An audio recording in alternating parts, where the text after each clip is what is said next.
Mutton biryani பண்ணுறதுக்கு 1 kg mutton, அதில் இஞ்சி பூண்டு பேஸ்ட்டு,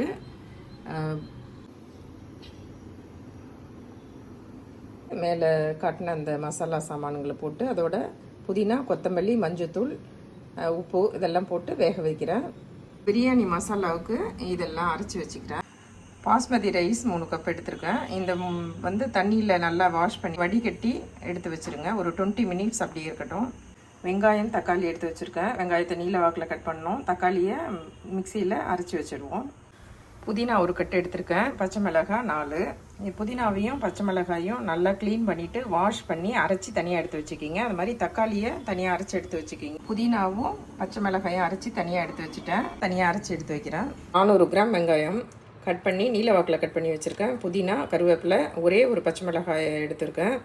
1 தக்காளி நைஸாக கட் பண்ணி வச்சுருக்கேன். மட்டன் வெந்துட்டு இந்த அளவுக்கு வந்திருக்கு. நல்லா வெந்துருச்சு.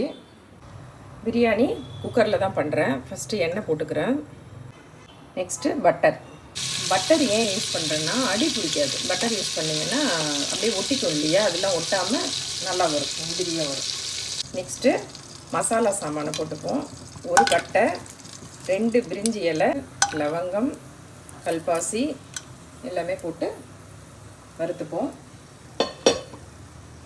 பூண்டு 1 ஸ்பூனு. இப்போ ஆனியன், மிளகாய் எல்லாமே இதில் போட்டு நல்லா வதக்கிப்போம். பிரியாணிக்கு கொஞ்சம் எண்ணெய் தாராளமாக இருக்கணும், அப்போ தான் நல்லாயிருக்கும். இதில் உப்பு தேவையான அளவு போட்டு மசாலா சாமான் தனியாக வறுத்து வச்சுருக்கேன். இதை அரைச்சி பொடி பண்ணி தனியாக எடுத்து வச்சுக்கணும். இது நல்ல கண்ணாடி பதத்துக்கு வந்துடுச்சு. இந்த நேரத்தில் நான் அரைச்ச இந்த புதினா, பச்சை மிளகாய் விழுது இதை போட்டு நல்லா வதக்கி விட்டுப்போம். நெக்ஸ்ட்டு தக்காளி, அரைச்ச தக்காளி ஒரு 4-5 தக்காளி எடுத்துருக்கேன். இதில் மிக்சியில் போட்டு அரைச்சி எடுத்துப்போம். இதில் மிளகாத்தூள் தேவையான அளவு போடுங்க. சில பேர் நல்லா காரசாரமாக இருக்கணும்னு நினைப்பாங்க, சில பேர் கொஞ்சம் கம்மியாக இருக்கணும்னு நினைப்பாங்க. மிளகாத்தூள் பார்த்து போடுங்க, ஏன்னா நம்ம பச்சை மிளகாய் அரைச்சி இதில் போட்டிருக்கோம். நெக்ஸ்ட்டு பச்சை மிளகாய் வதக்கியும் போட்டிருக்கோம். அதனால் ஒரு தடவை டேஸ்ட்டும் பார்த்துக்கிங்க சரியாக இருக்காங்க. 1 கல் உப்பு கூட இருக்கணும், அப்போ தான் ரைஸ் நம்ம போடுறப்ப கரெக்டாக இருக்கும், அரிசி போடுறப்ப கரெக்டாக இருக்கும். அரைச்ச மசாலாவையும் இதில் போட்டுருக்கோம். மசாலாலாம் நல்லா கலந்து நல்லா இருக்குது. இதில் வேக வச்ச மட்டனை இதில் போட்டுடணும். நல்லா கலந்து விட்டுப்போம்.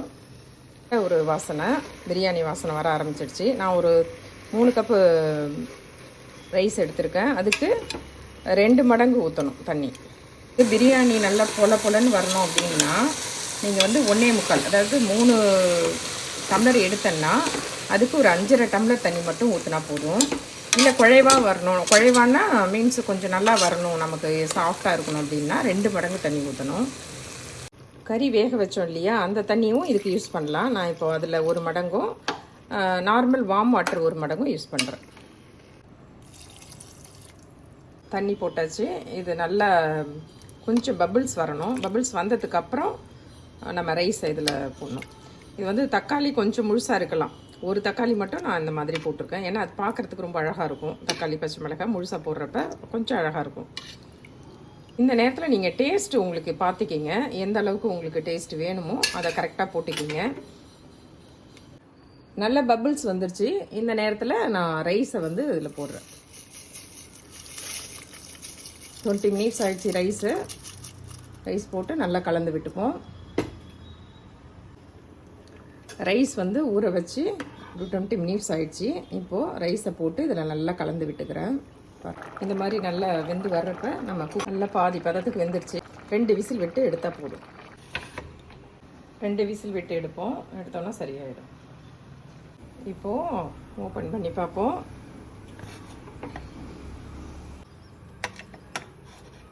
அருமையான மட்டன் பிரியாணி ரெடி ஆயிடுச்சு.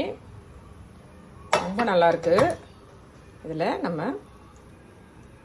கொஞ்சம் கொத்தமல்லியை தூவி அப்படி எடுத்துருவோம். ஆஹா, அருமை!